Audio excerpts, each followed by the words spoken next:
आप सभी सम्मानित दर्शकों को क्रांतिकारी जय भीम, जय मंडल, जय संविधान, इंकलाब जिंदाबाद, उल गुलाम जिंदाबाद करते हुए आप सभी सम्मानित दर्शकों का YouTube platform one nation one education channel में हार्दिक स्वागत अभिनंदन करता हूं।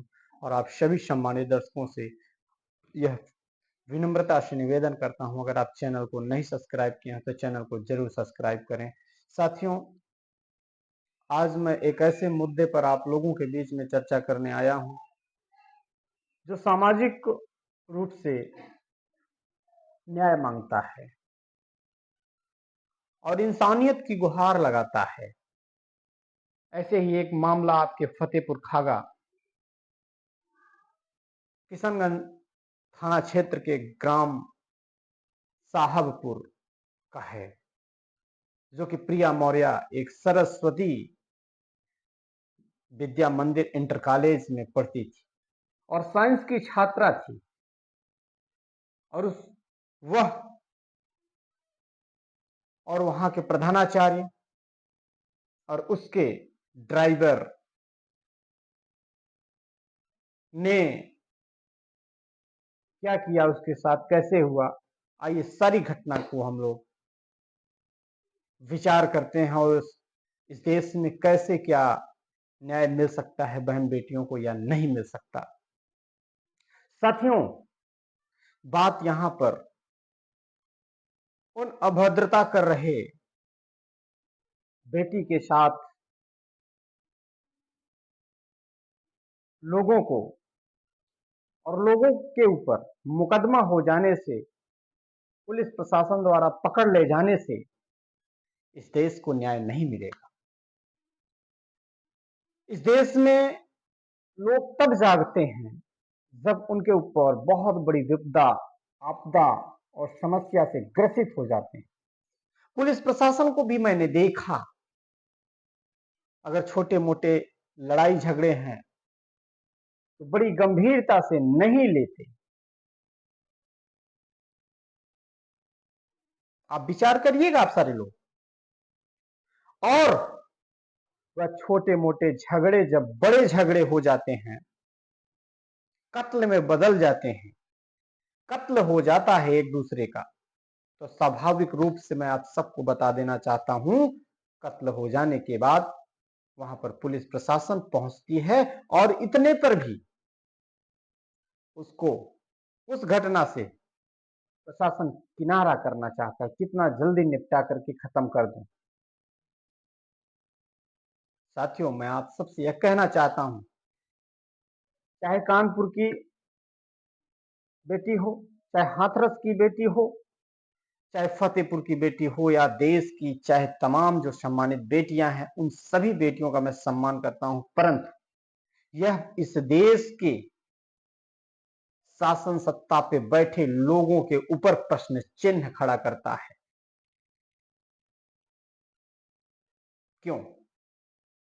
क्या राज कपूर या उसके ड्राइवर को फांसी नहीं मिल सकती? क्या सरकार ऐसे लोगों के ऊपर शिकंजा नहीं कसते हुए फांसी का कानून नहीं पारित कर सकता? कर सकती? कर सकती है, बेशक कर सकती है। सरकार को कानून अगर बनाने का अधिकार है, अगर कानून नहीं बना पा रही है तो संवैधानिक रूप से संविधान में दिए अधिकार को पूरी तरह सही तरीके से लागू तो कर सकती है, परंतु ऐसा भी नहीं कर सकती। उन निर्दोषों पर जैसी भी चलेगी, उन निर्दोषों के साथ गलत होगा, अत्याचार होगा। सरकार हमेशा उन पैसे वाले अमीर बिजनेसमैनों के साथ खड़ी होती है जो सरकार को आर्थिक फंडिंग करते हैं। साथ तो कहीं ना कहीं से मैं आप सबसे यह दरख्वास्त करना चाहता हूं कि यह घटना बहुत गंभीरता से लेनी चाहिए और इस घटना में सरस्वती बालिका विद्या मंदिर को पूरी तरह बंद कर देना चाहिए और वहां पर राजू मौर्य, उनकी पुत्री प्रिया मौर्य की जिंदगी तो दोबारा वापस नहीं आ सकती, लेकिन हर कोने कोने से आप लोग आवाज उठा सकते हैं। पूछता है भारत और भारत के लोग, जो न्यायिक प्रक्रिया है, उस न्यायिक प्रक्रिया में क्या प्रिया मौर्य को जिंदा वापस लाया जा सकता है।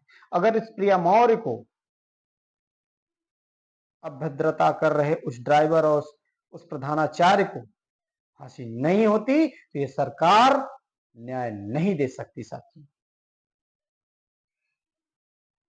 इसलिए मैं आप सभी लोगों से शिवशरण उर्फ मामा जो 23 तारीख को उसके साथ अभद्रता करता है, उसके बाद पुनः 25 तारीख को वह जब स्कूल में बस में बैठती है पुनः अभद्रता करता है शिवशरण उर्फ मामा, और उसके बाद प्रिया मौर्य जाती है प्रधानाचार्य के पास। प्रधानाचार्य उल्टा उसे ही डांट करके फटकार करके भगा देता है। अब आप सोचिए, उस अभद्रता कर रहे शिवशरण पर अंकुश न लगा करके, क्योंकि उसका रिश्तेदार था, आप सारे लोगों के बीच में है,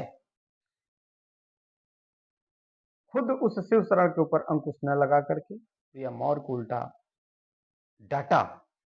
भाई, प्रिया मौर्य एक स्वाभिमानी बेटी थी, वह अपनी इज्जत और सम्मान और स्वाभिमान के लिए उसने अपने आप को खत्म करना उचित समझा, लेकिन अपने इज्जत को नीलाम करना नहीं समझा कि मैं उसके साथ किसी प्रकार कोई समझौता करूं। ये उसके मान मर्यादा और सम्मान की बात थी, और उस सम्मान में प्रिया मौर्य ने अपने परिवार के सम्मान को बचाने के लिए, राजू मौर्य को सम्मान को बचाने के लिए उसने यह कदम उठाना उचित समझा। नहीं, कल हमारे बाप पर, हमारे पिता पर कोई उंगली उठाएगा हमारी इज्जत की वजह से, यह ठीक नहीं है साथियों।